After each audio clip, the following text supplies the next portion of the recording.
Didn't go live. It's trying to go live. It's Error live. occurred. So an error occurred on my end. Is it live? It just went away. So I don't know. Hard to tell. It is live. It says live at the top, 15 seconds. All right, so we're live.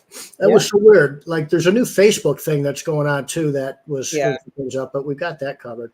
I'm going to skip our intro that we usually do because it's gotten goofy now. Yeah. Anyway, all right. So I guess my name's Shawn Day still, and it is June 11th. That's one day before my wife's birthday. She's going to have a birthday tomorrow on the 12th, so that's cool. She's always right around Father's Day, so that must be Sunday. I'm guessing Father's Day is coming up. So I want to talk before I bring in my good friend Melody and my guest here on Hire, Lead, and Chill. I want to talk about the economy a little bit and the labor market a little bit. There was a report that came out on Friday the 7th, I guess that was, and unemployment's reached 4% finally. So it's been lingering around 3.5%. It was as low as 3.4%, which had never happened. I think that happened last January 23.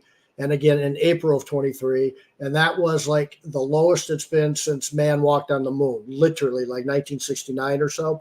So we were creeping up, which means, I mean, that's good news for people that are looking to hire because application flow should be a little bit easier to get. We're seeing it coming in a lot better. We've got people now that are complaining about, how do I get through all the applications now? How do I get through all the resumes now? I hate doing that. I hate looking through them, all that sort of thing.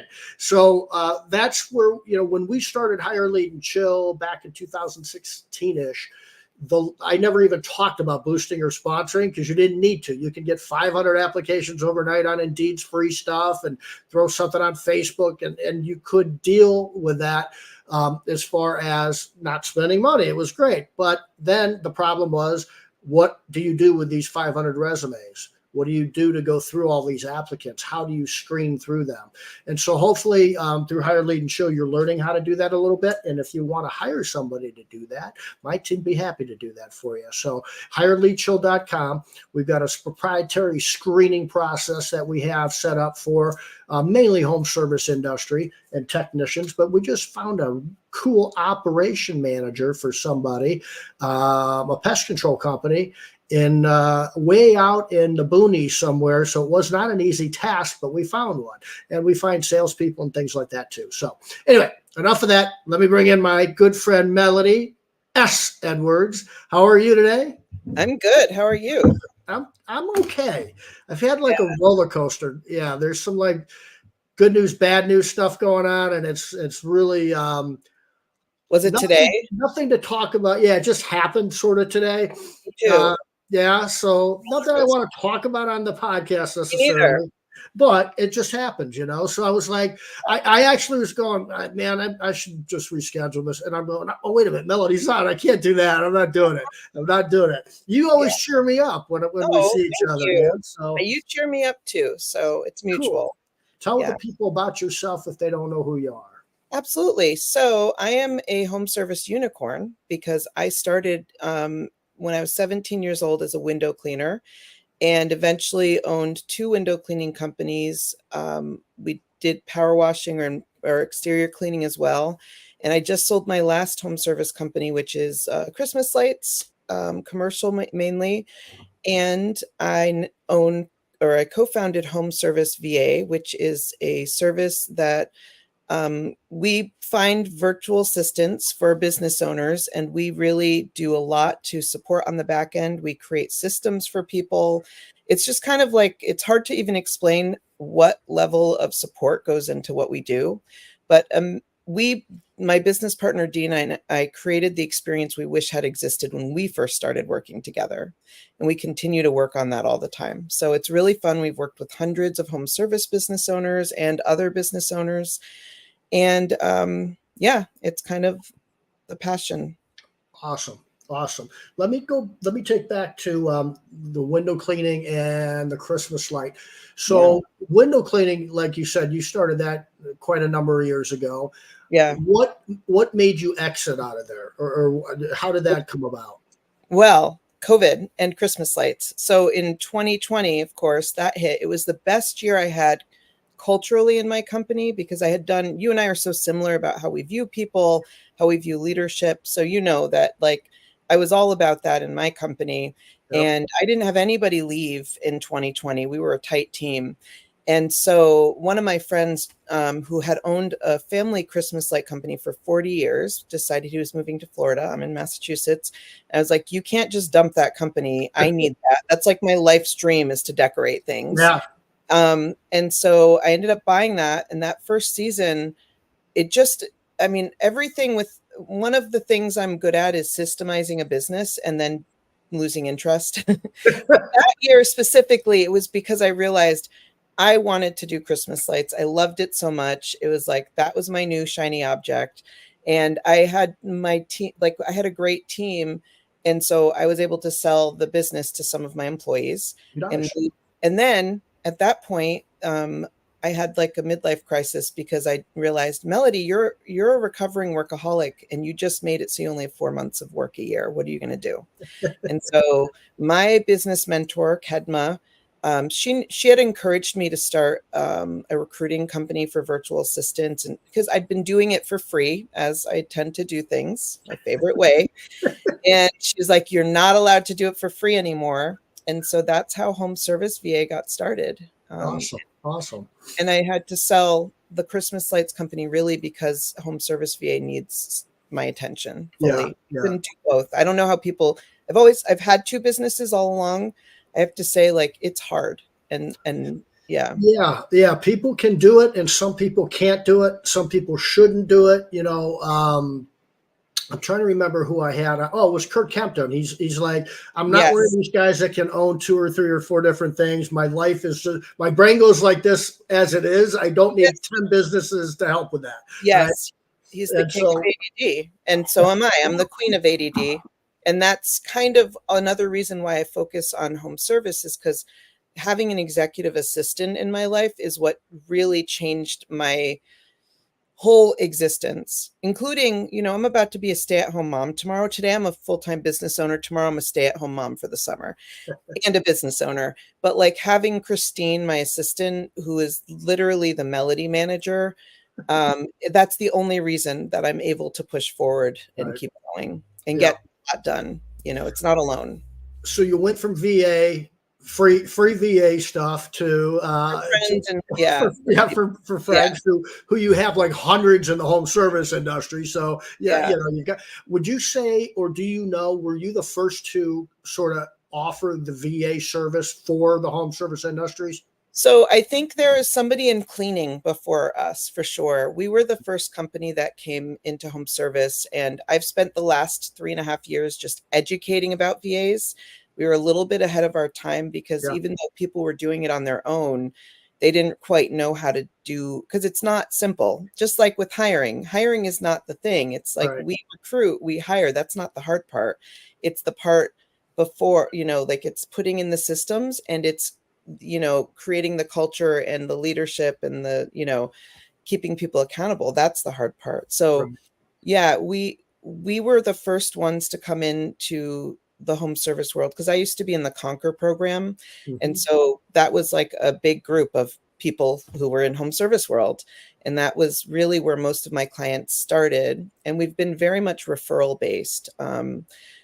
Pretty much we've never advertised till this year. We started advertising. And so it's been like, I like to do things the hardest way possible. So, I spend a lot of time working on the back end of what we've built. I'm really proud of what we've built. I'm not always the good person to be on the front end preaching the thing, right? Right. Right. That's the hard part. That's the sales and marketing. Right, right. Well, if you were just doing it with word of mouth, that's how did you come up with how do you come up with the systems and what somebody needs, and what are some of the top things you see that somebody comes to you and says, "Hey, Melanie, I need help with this." I'll tell you one of the common things I hear, and what happened with me is I need a VA, but I don't know how to keep that VA busy the whole time. I need him or her for this, and this for sure. Yeah. That's evolved into, I mean, that's like kind of an old mindset, and it's evolved into just these endless possibilities of things that can happen. Yeah. Well, Listen, I am like the leader of the old mindset. Like being in the window cleaning world for so long, there really wasn't coaching, there wasn't groups, there was nothing for me. So I was like, I only had my boss who taught me how to do business. And that was like, here's a stack of receipts and a paper calendar. That's how you do business. And I had to learn everything else, right? Yep, yep. And so letting go of that old mindset has been one of the hardest challenges of my life because I still have that old timer inside of me. But having that continuous growth mindset, I've experienced all the things that you just talked about. And I also have the answers for all of these things now. I would say when I first hired Dean, I hired her for 20 hours a week. And within 3 weeks, she was working 50 hours a week. Wow. Because once I could see that what she was capable of, like I couldn't even imagine how I could even tell her things at that point. And so basically what happened is I realized that this person is amazing, very educated. She gets me. She's patient with me as somebody who struggles with the sparkly brain gene, Yeah. ADD thing. So we really worked well together, and having the right person for you is very important. Not everybody's going to work well together. Right. And so the next part is, how do you know what to give somebody? Well, I used to be a completely unsystemized. Like everybody used to say to me, like, you just write the system down. Well, I'm dyslexic. Writing is the last thing I want to do. And writing is hard. And from the time it goes in your brain, you can hear I'm talking fast. My brain is fast. To Yep. type it, it just doesn't work. It doesn't Right. work. Right. Right. Most people in home service that I've met who are like from technician to business owner types tend to have very similar issues than what I experienced. And so I learned to make a lot of video recordings pretty early on for my Yeah. team. And I realized, oh, I can get everything out of my head so quickly. I'm almost at 2,000 Loom videos on my Loom Holy account. cow. I do it Wow. so many Loom videos. And so like it's constant, like if we need a new system, I just make a video. So that's one of the prime ways that I like. If a person's going to work with our company, we have them fill out an assessment. They Yep. don't have to think of what they want a VA to do because we've already thought of it for them. Oh, And then, wonderful. yeah, like that to me was one of the first things I realized is nobody likes thinking. It's hard work. Right. Right. And they'll put it off. They'll put off getting a VA if they don't feel like they can figure out how to do it. And that's been hard to like actually message to people, is like, we are going to hold your hand through every step of this, and we're going to make sure you're successful. There is like almost 0% chance of failure. I would say there's a 5% chance of failure. Right. It doesn't mean we're going to find your right match the first time.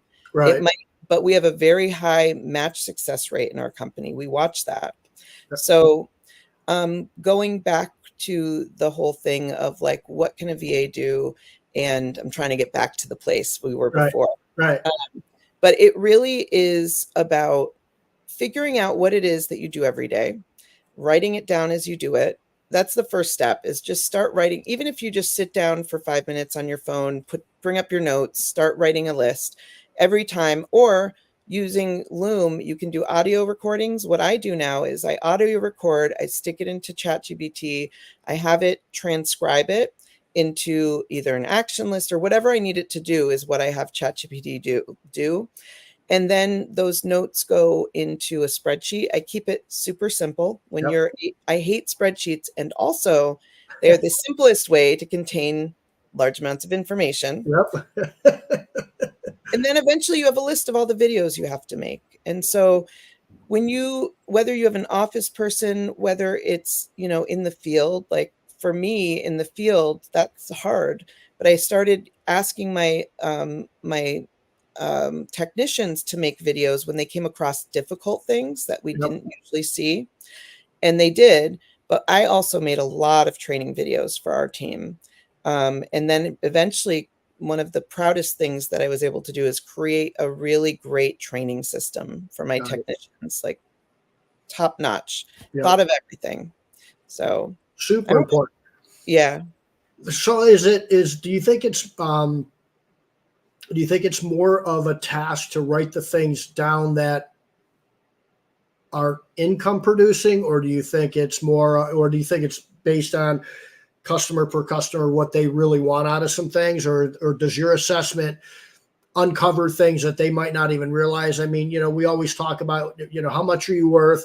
Are you doing a $200 an hour job, or aren't you? If you're not, that needs to be passed on to somebody else. Yeah. So in my classes, I use that. How much are you worth? I know that I forget who originally made that, but then Sabrina Starling made this really beautiful chart that I have taken and edited for home service. And it's really, when I give my talks, I talk about this, like, what is your time worth is really hard for people in home service to figure out, Yeah. because we are doers. We love doing, but not doing like the hard thinking work. That's Right. too hard. Like doing the physical stuff that might have been what attracted us to this to begin with. I like working with my hands, Yep. not on the computer, in like real life. And so having people really think, I have like 4 columns listed out, and it kind of goes over what, a $15 an hour task, 100. It doesn't matter actually what the actual amount is. It's all fake. It's just to Right. get your mind right. Right. Right. Have like the 500 and 1,000 or to $10,000 tasks, the things that are going to like the things that are going to grow, give your business the opportunity to grow exponentially, like developing relationships with another company, things like that, the bigger things that we don't usually have time for. Right. But I start by asking people in the beginning, what do you think your value of your time is? And I've had people answer like $20 an hour, all the way up to like $10,000 an hour, even though, that's the value, but do they actually get that? Right. Usually not. But I don't actually ask clients this. And the reason is because usually people who come to us have needed this for a long time. Yeah. The smartest people are the ones who think they're going to need it. Like, those newfangled business owners who have coaching. They have all the access to all the information, and then they follow the information, and then they've got like a multi-million-dollar company in like a year. Yeah. Those people. Those Yeah. people. Sometimes those people come to us and they're like, I see a need, that this is going to be a need. This coach told me I need to get it. And they just do it, which is amazing. I wish that I had that mentality when I was younger. But for everybody else, it's usually like, I'm spending all my time on emails or phone calls, and I do not know how to get my time back. Yeah. And they also don't have systems out of their head. What I do now is I do an interview with our clients, and I deep dive on things that they might not think about, that I'm looking at the full context, the full picture of what I know a VA is going to need from them, what information, and also what a client might not think about. And then I turn that into trainings for the VA. I also go deep on a lot of the trainings I do with our virtual assistants are things that other agencies don't even train on. Yeah. So like a couple of my favorites. So people worry about accents, for one thing. Yep. So we really work hard to find people who have neutral accents if that's something they need. But really, people, they'll say like, my clients are so special, and they expect it to be somebody from our area on the phone. And I say, no, that's not actually the expectation. That's your fear. What they Right. actually expect is for somebody who understands your area, who's easy to talk to, who can get the appointment settled or whatever. And all you have to do is learn or teach that your VA about your area. Teach Yep. them how to pronounce every town that's in your area and even outside your area. I live in Massachusetts. Every town is not pronounceable by even me. Right. And so how do we expect somebody else to know, right? Having them create an area map for their VA, but then having the VA do like a 5th grade like geography project of learning all about the population and what Yep. their favorite spots are and what they like all that stuff that, so that they can really deep dive into your area. We don't have to be the teachers. I want to lead and inspire, but I don't want to train and manage. That's not the fun part, right? Right. So I create systems where they are training themselves as much as possible, making sure the owner is not in the beginning phase, because that's where things get messed up. Right. Owners will say like, oh, I'm going to train them the first day. Well, what happens? Fires every day, because Yeah. that's their life. And so I've really learned to set people up for success, and I trick them into it, whatever it takes to get them nicely tricked, Right, nicely, right. but whatever it takes to get them, because my goal is a successful long-term relationship that's built on trust. Yep. And how can I get them there the fastest? It's funny that you mentioned like the pronunciations and just getting that's the first thing we do when somebody signs up with us. We research their labor market. I want to know what's going on in your labor market, and I always use the example of, we need to find keywords that job Yes. candidates are looking for. It's not, we all want a sexy job ad and it has to be, really unique and cool. And yeah, that has a little bit to do with it, but it's irrelevant if somebody is putting in, general labor, and there's a million general labor people that would be really good in your area, but you don't like that term because it sounds beneath you. It's not professional enough. It's not this. But that's what the labor market demands. That's what they're looking for. I always equate it to, if you, I don't know what a soda is. I buy pop here in Ohio. Okay. Oh, that's weird. Yeah, for you it is, right? You're over there in that Massachusetts. So, Yeah. and it's the same thing with smack me in the face with a sneaker. I wouldn't know what the hell you hit me with. I buy tennis shoes. Okay, I don't know what a sneaker is. So those things matter. I Yes, mean, they that's do. geography things, right? Well, it's also Americans have call center trauma when it comes to VAs. They're worried Yeah, about sounding like a call center. It will never sound like that, because if you have trained VAs, they don't sound like that. They know the words. I have a class I teach called Say This, Not That. And it's all of the words that we as Americans tend to be like, ugh. One of my pet peeves is kindly, because in America, in the Philippines, it is a very kind word to say. It's very like professional, and it's Asian business terminology, yeah, In America, it almost feels passive aggressive to me. yeah. Like it's kind of like a bless your heart kind of term to me. Oh, bless your Kindly, heart. kindly pass me or whatever. Yeah, Kindly send this to me at your earliest convenience makes me not want to send anything at all. right, So, right, right. That's you know, interesting.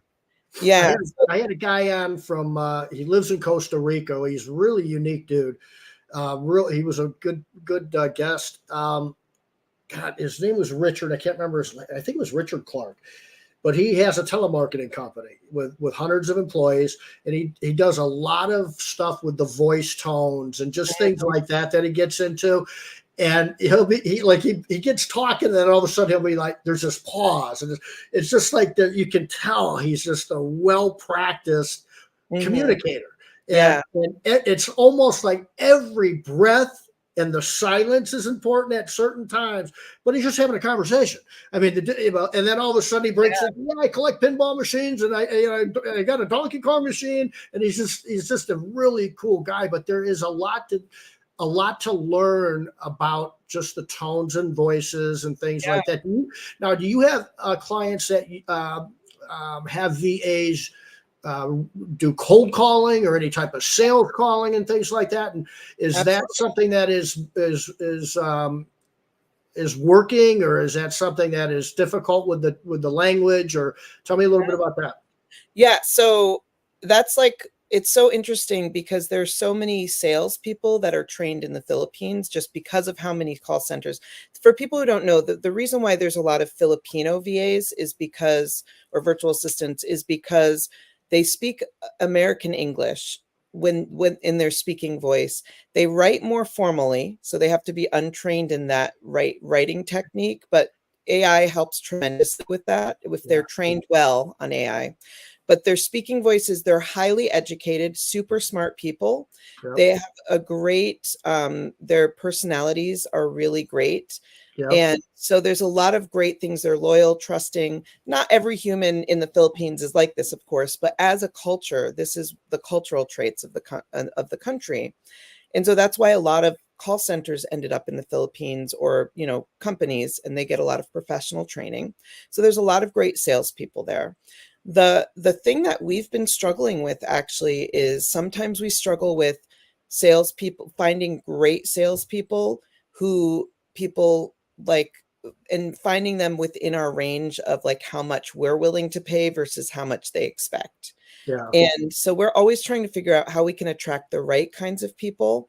because if we do our job right, we want to work with clients who like are our kind of people, who are like, I'm a purpose-driven person. I really care about people, and Yeah. I want to work with people who care about people. Yep. And then we want to find the VAs who match that as well. And so I will say that one of the most clever things I've ever done is I did a lot of discovery calls before, and it was exhausting. I love people. I love talking, as you know, Yep. but I'm not like, it doesn't like, it exhausts me. I'm Right. an, I'm like an introvert, really. I just look like I'm not.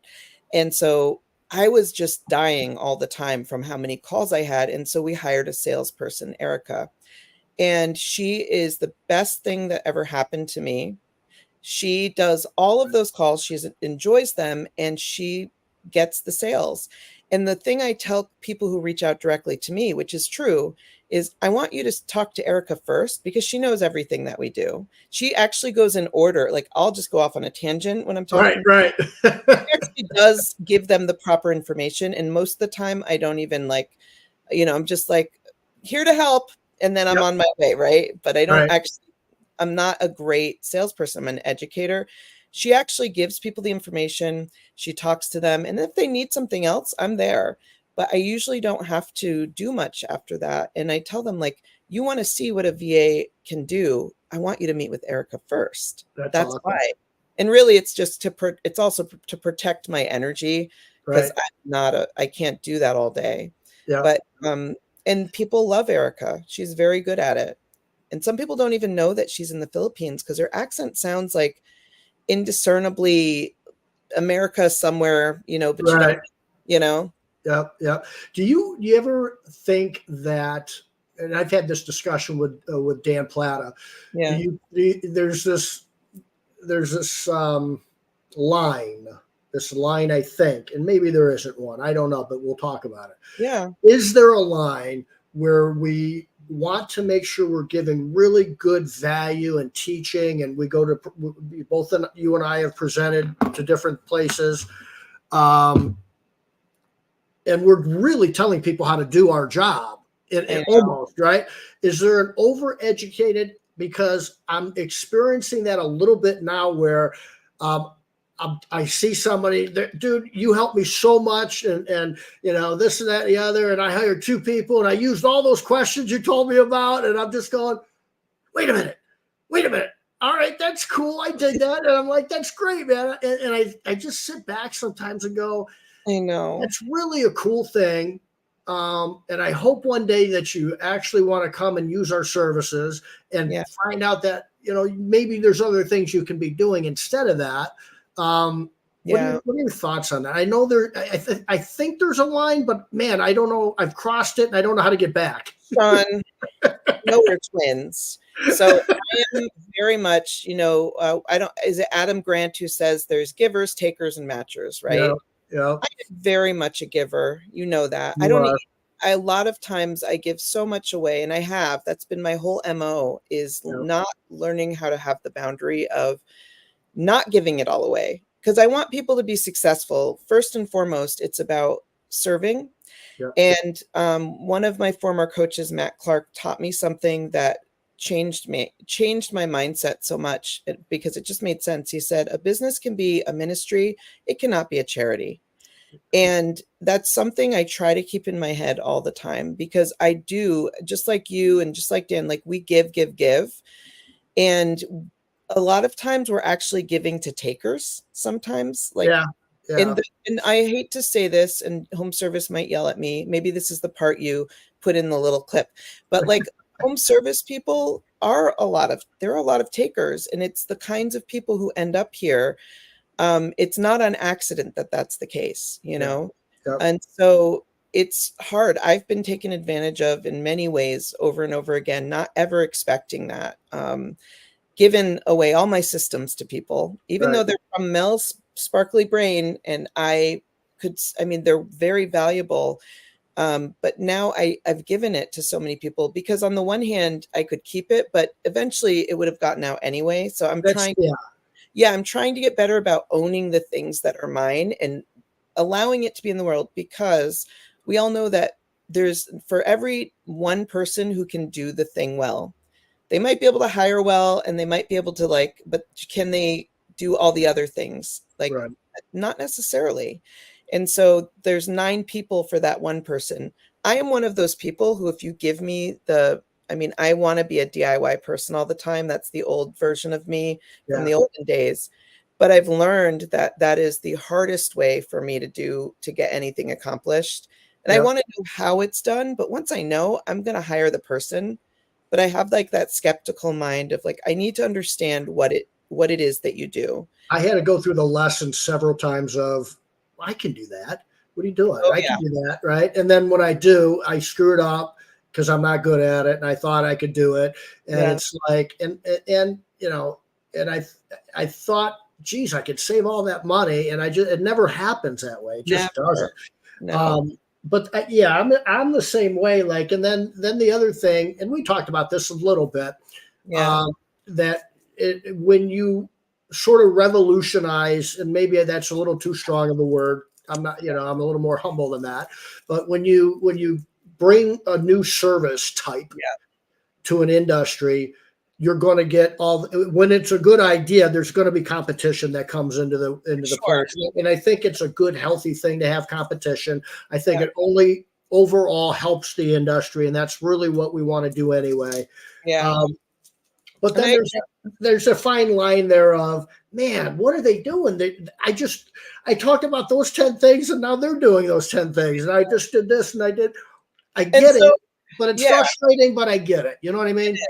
well, it is. Here's what it is. If you're It somebody is like what it maybe, is. well, you and me, we're working hard on the back end. Like, I think I'm very much a person who will never feel like an expert. Like, but I am, but I will Right. never be able to fully feel that because I don't know enough ever. I'm Yep. always so growth minded, and I'm not a fake it till you make it person. Right. And so that is what you need to be like a sales and marketing guru. For any company, if you are a fake it till you make it, you don't even have to build the thing. You can Right. just say what you envision that it will be, and you Yep. can sell like crazy. And in home service, we've seen that happen over and over again. And it's really, I think my struggle has been a little unique in that, I've been a woman in home service. There's not a lot of women like me in home Yep. service. It's starting to get a lot better, which is great.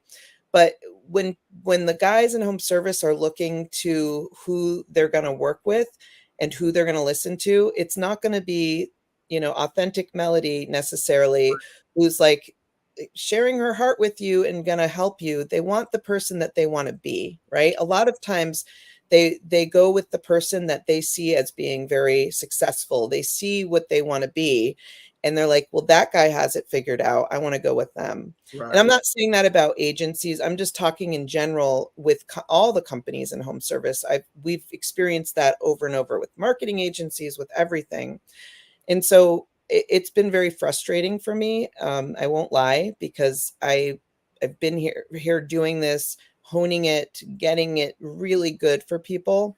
But it's been our own fault that the marketing messages hasn't been clear enough, really. Yeah. And so we've worked hard to really clarify that a lot more. You bring up a good point with you do an awful lot um, uh, to push forward the ladies in the industry, the coaches in the industry that are females, and you do a lot of things at conventions to get the ladies together to have some fun and to also exchange professional ideas and creativity and what drives you and those sort of things. Um, where have you seen the industry, the home service industry, go from, say, 10 years ago, 15 years ago to today when it comes to women Oh, yeah. really being pronounced in the home service industry now? Well, so I was at one of the first huge conventions in New Orleans, probably in 2012, maybe.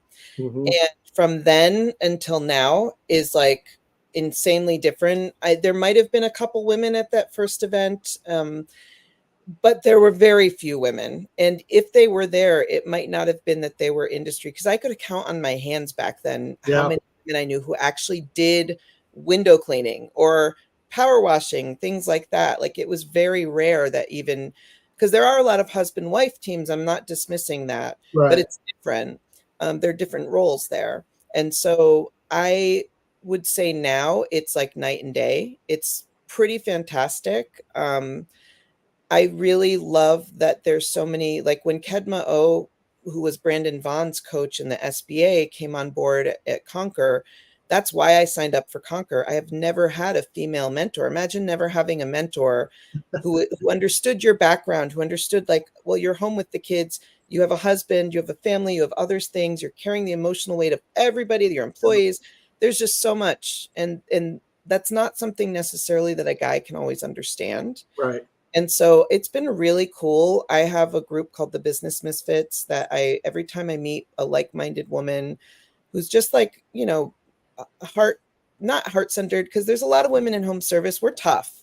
Like we're Oh not yeah. about tool belts or anything. Right. But we also, our journey is different. And so I really love that that's been a part of of the change, because not only for women in the industry, women as technicians, that's always Yep. been my biggest legacy leaving thing that I want to Right. do is I want to teach people how to get not just women, but the way we advertise, oftentimes we're repelling women and friendly men, not Yep. just women, friendly men as well, the kinds that our clients would want to have at their door. You've told me about job ads you've read, or that, in your presentations and things like that, that you're just like, and I look back at some things and go, oh my God, I wouldn't let my daughter, Yeah. even think about that job. It's like, what are the things or the mistakes that you see in job ads that the dudes out there that own the companies are just not getting? And Yeah. I don't need to go into the benefits of diversifying your business with women or whatever other backgrounds that people have. Yeah. Hopefully, if you don't understand that, then you got some problems. So, assuming that most people understand that the idea behind diversity, which I've had a guest on my show and everything, and I talk about it. You always have this circle of job candidates in your area. Why Yes. make it smaller? You can make it bigger by diversifying and things like that. Yeah. What are the job ads missing, or what do they have too much of? Maybe. Yeah. So the first thing I want to go back on is I don't think guys in the industry don't hire on purpose. They don't hire women. Women will not apply for the jobs. And if you don't have a great training system in place, then you're probably not going to keep them. Yeah. It's really hard. We're not raised with tools. We're not raised with the kind of mentality. A lot of, I'm a woodworker now. I didn't know what tools were when I was a kid. Yep. So I had a great boss and mentor who taught me how to carry ladders, how to do all the stuff that it needed to happen in order to, and it was more about confidence. It's not always about Yep. like ability. Women can do these jobs. I know that because I've hired and trained dozens for my old companies at least. And the guys who own my company now have 5 women on their team. Why? Job ads. I taught them the system. So here's things. One is a lot of people put so many power words and words that like superhero, ninja, Yeah. I'm trying to think. Let me bring this up because I had a friend the Rock other day. star. Rock star. These are words that women will not be attracted to. And a Right. lot of people, like my 14-year-old and my husband, they love ninjas and rock stars and things like that. So like here, hustle is another word, A game. These are words that even though it doesn't sound like they're like they're Yeah. masculine, they tend to attract masculine energy because Right. you have to know that women will not apply for a job unless they feel that they're almost 100% qualified for that job. And Wow. so anything in a job ad, like if you say must be able to carry ladders, well, you've just eliminated probably 99% of all candidates for all jobs, Right. except for the guys who are going to show up and be like, I can do that. Right. Right. Those aren't the ones you want. But you have to take out anything that's going to be like anything that's going to be something that people would be repelled by. First of all, I'm looking at my list that I made because I'm writing a blog about it. I like to put the benefits at the top. I like to really make it all about them. And I like to really, really focus on training because a lot of times we don't talk enough about the training and you have to convince people that they can do this job.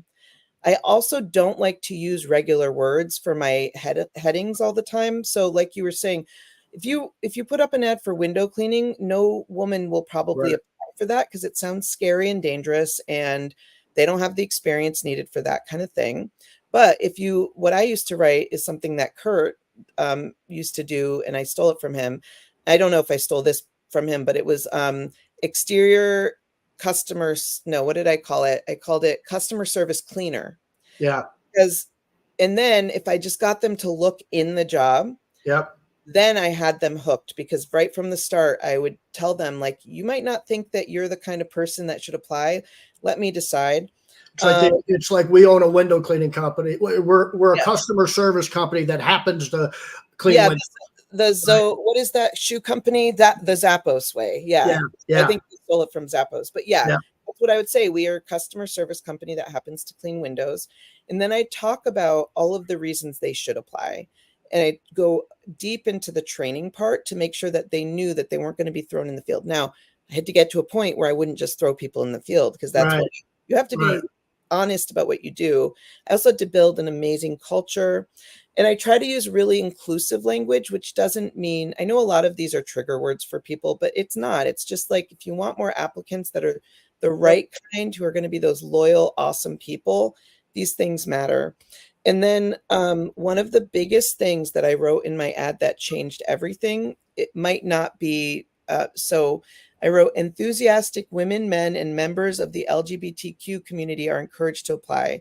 If you are the right person, it won't be because of your age, race, sexual orientation, or gender. So it's not saying women encouraged to apply or friendly men. Right. Right. But what that did, it wasn't, I got some of my best people from the LGBTQ Yep. community, but I also got some of my best people who weren't from that community who just said, I want to work for a company that cares about everybody. Right. Right. It's sending a message that we don't want jerks here, Yep. essentially, Yep. Yep. In my company, we have that now too. No jerks That's allowed. amazing. No Clients, jerks allowed. yeah. Now here's something with, so you're talking a lot about the exterior cleaning world. So I'll talk a little bit about the interior cleaning world. And so to underscore some of the things you said, it's more, it appears that it's more the owner that is saying, how do we get these women in here to work? And I don't, these work, but on the flip side of that, with the interior, there's many, many more females that own interior cleaning businesses, residential home cleaning and maid service, if you will. And it's a flip side. They don't want the guys necessarily, but they've had they've had a couple of guys, and some guys are really good interior. I clean house like you wouldn't believe. My wife says it all the time. You don't do it enough, but when you do it, damn it, it is like perfect, right? Yeah. And so, with that said, it's not so much the owner saying, I don't want a guy to be it. It's, I don't think my clients would be comfortable with a guy coming into their home. Yeah. So it's a little bit different than the exterior world in that Our regard. bias as owners. It's our bias. Yeah. A lot of people, just with the VAs, they say, I don't think our clients are going to be comfortable with a voice from a different country. Right. I mean, we're America guys. Like, we all have different accents. I was at a convention and a client came up to us and they were saying, we're getting this type of stuff. We can't have people with tattoos and blah, blah, blah, blah, blah. We live in the Bible Belt, and I'm going, I think you're selling your client. Yeah, I think you're selling your client short, man. I'm like, I don't think that's the case. I mean, if you get a client, if you're a decent sized company and you get one or two people that complain about that, I'm thinking you might not want them as a customer. Good point, because the people that talk about it like that, they're scared of just probably 1% of their clients. Right. It's not the majority. And so they've created their whole mentality based on those couple people that they should just get rid of. Yep. Yep. I guess there can be a reasonable debate on a female being alone and a guy coming into her home. I guess there can be a debate about that if plumbers, electricians, plumbers, right? Contractors, this is normal. So I don't think there is, I think, again, it's our own mentality about women, what women are comfortable with. or what men are comfortable with. If you have cheerful, friendly, transparent, friendly men Yep. who you can see who they are, who you trust, and you trust them, I would let any of those people in my house. What I don't want is the certain kind of person who I don't trust. There's whatever the person's background is or gender or whatever they want to identify as and all Yeah. that. As long we put things in place to protect our clients, Yeah. regardless of who is in your home, and that's what's important. Yes. Anybody can be dangerous, I suppose, if we don't do background checks, we don't have insurance, and we don't do the things we do our due diligence. So it's interesting to talk about that stuff and where it's come, Yeah. and just it's imagine that circle, how much bigger you can make it if you would, just be Yeah. open to the idea that there's already proof and plenty of women that have cleaned Yeah. windows and carried ladders, and there's plenty of dudes that go in and clean homes. Okay. Absolutely. It's a fact. You can't dispute that fact. Yes. It's your own biases, because it's the same people that say I can't have a nose earring 10 years ago. Yeah. I used to hear that one 10, 15 years ago. No, Yeah. I can't have face piercings. Now that's gone away. It's okay now. Tattoos. That Yeah. was no way tattoos I 15, 20 remember. years ago, right? Yeah. 20 years Yeah. ago. No way. That's gone. Yeah. So all those types of things, I think that make that circle smaller. Even Yes. experience. I get some people that want 3 years. I get it. That's fine, but you're making the circle smaller. Yeah. That's all If I'm you saying. have a good training system, if you have the Yep. systems in place, you really have good systems in place, you don't need that experience. I'm not saying never, but I'm saying the majority of the time, people, if you build the company that way, you don't need it, because Right. you can always train. Yep. And you made the point of all points, and I know this to be true, that the number one thing that you can give a new employee is confidence. Because if they wake up and they know they can do the job well, they're going to love to get up and come to work. If they're hesitant at all about something that's inconsistent, something isn't what you told them it was going to be, whatever that is, the hours, the lack of training. My son works at Subway. Yeah. After 2 days of work, he said, Dad, I think I want to quit. And I said, well, let's talk about that before we're going to quit anything.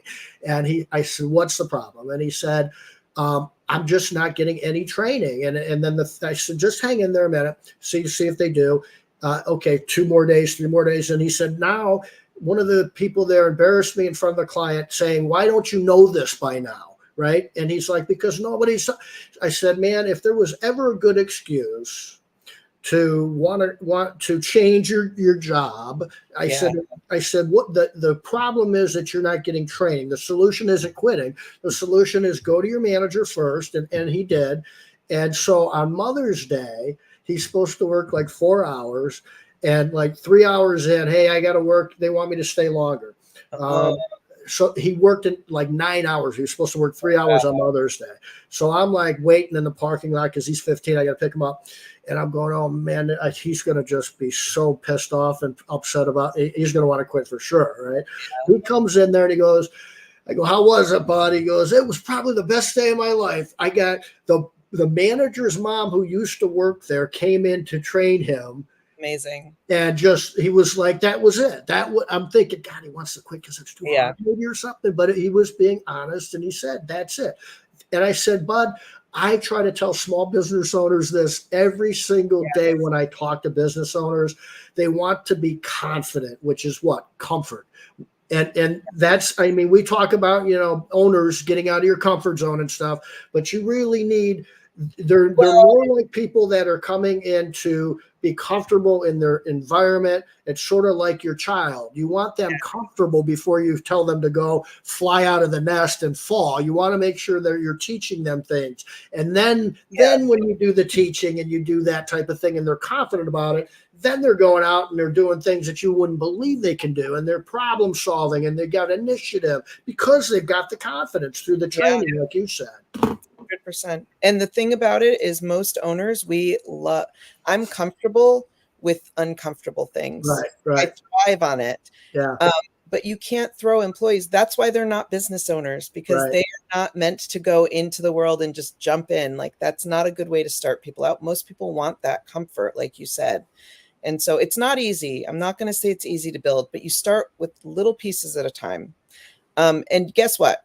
Because I'm such a giver, if anybody who's watching this wants my system for kind of creating an employee training system, it used to be really hard. Now it's much easier with AI. Yeah. I will give it to them if they reach out to That's me. awesome. We'll put a Yeah. link in there, and we'll have them reach out to you. Let's before we close up, let's talk a little bit about AI. Yeah. With AI, I use it not daily, but I use it every week Yeah. with some things. I think it's an interesting tool. I am one that believes that it's like having somebody else in the room, and I'm just kind of batting ideas, because it'll come up with stuff that I didn't think about, and I'm like, and then it comes up with like 5 stupid things where I'm going, what are you talking about? No, no, no, no, no, no.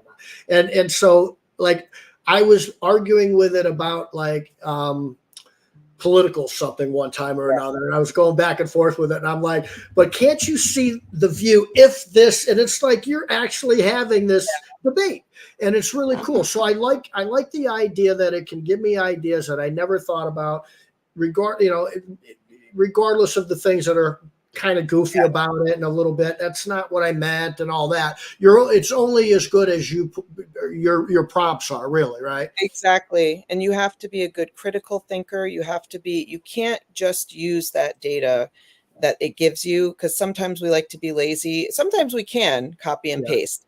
I use that for little things, but when I really want to get good get good data from it, you have to do a lot of back end work. You So do. we actually do a lot of AI training with our virtual assistants, because we want them to be AI empowered. We want it to be a tool in their toolkit, but I never want them to rely on it, because I know that it would be so easy for people to lose their creative thinking abilities, and that's going to be so valuable the more that we get into this. Yep. Being a creative thinker, being a good prompt engineer, being somebody who understands to how to see if something is accurate or not accurate, and not just taking that's a hard thing to teach people. Yeah, it is.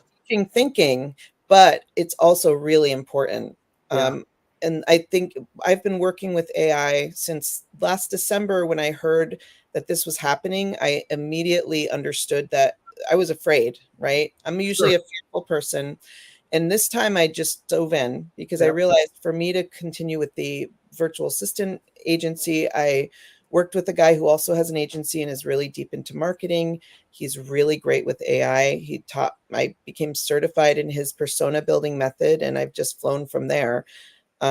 It's really important that we don't just take it for what it is. And a lot of people are really bad at it right now. Some Yeah. treat it like a Google search. Some Yep. people think they're very good. And here's how you know: if you see tons of emojis, especially the rocket ship, see tons of power words, if it says empower, if it says there's so many Yeah. power words, that's what I train it not to do. Yep. That's Because awesome. it looks like everybody else, and our customers are going to stop trusting us once they understand how much I AI. actually think it's a really, yeah, it's like the internet. It Yeah, might have harmed a few industries at first, but then tool. once you found out, and the dust settled, and you took advantage of the tool that it is, it can be highly productive. It was a lot less expensive to do things, and AI is the same way. Yeah, And I don't know that, AI is one thing. Then you got robotics, right? So right. they're two different things, but they're also related. And Yeah, I don't think AI is going to be able to pound shingles on a roof, or clean windows, or even clean homes for quite a while. I know that, like, Google and Sears and Homejoy, I think it was called, Amazon, all tried to get into the cleaning businesses, the home service businesses. And all of those giants, the largest companies in the world on the planet, failed yeah. at entering our home service industries, including what you might think the homes, the vacuum robot, what the hell those things are called. Right. Everybody's like, they're going to take over it It did. hasn't even been close, not even No. close. Right. No, And if you can have trillions of dollars and you don't know how to figure it out, the thing that you're not figuring out is relationships. And I think that AI is going to put a premium on people that can build relationships and talk about relationships. That's going to be the sort of thing that maybe people don't see and understand. That relationship's still going to be important in our industries. 100%. I agree with you so much. Even with all of the work I'm doing with AI, my focus is forward. What is everybody doing right now? They're just on the boat, right? They're just using it like crazy. I'm not doing that. I'm doing the opposite, and I'm going to keep pushing forward and looking forward because it's just that kind of forward thinking right now that we really need to take into account if you want to be successful. What I say, Shawn, is AI and working with things like ChatGPT, it's just creative conversations with a robot. Yep. And for people who are scared to use it, my goal would be to save us time so that there's not a 40-hour work week anymore. Maybe it's a 35 and you still make this 40. Somebody made up 40 hours. That's not a real thing. Right. That's not a real thing. It could take away our quality of life because you can go overboard with it, but it could also give us some back if we're smart about how we use it. I agree with that. I was listening to a podcast on recruiting, and there were some big players in the recruiting world that are really influencers that are pushing things, and people are just kind of following where they're taking things. And they're just the leaders in the recruiting industry on a huge scale. And the one guy's like, what if AI was so cool and so good that we never have to work again at a job, quote unquote? And you just kind of were touching on that a little bit. Instead of 40 hours, maybe we can work 30 hours and make the same amount of money or more. Yes. Those types of things. What other than ChatGPT, what are you using for AI? Or is there anything else you're using, or is it mainly ChatGPT? So I really try. So I use Claude as well. Claude is a really great tool for writing, but sometimes, like when I did training with a person last week, we looked at her writing in Claude, ChatGPT, and then Gemini, I think. Mm-hmm. And honestly, ChatGPT had the best output. For me, Claude does. So it really matters how you train it and stuff. The other thing that I'm really trying not to go crazy on every single AI tool right now. I'm really trying hard because it's just like when Google came out and we didn't just look at it as an encyclopedia anymore. Right. I can spend all my time doing that, and I don't want to. So if it's going to save me time, I'll use it. So I can't even think off the top of my head because I look at all of these things, but I'm not the person who's going to preach those things because I'm trying to stay focused on like in the bubble of what we do. And it can do a lot.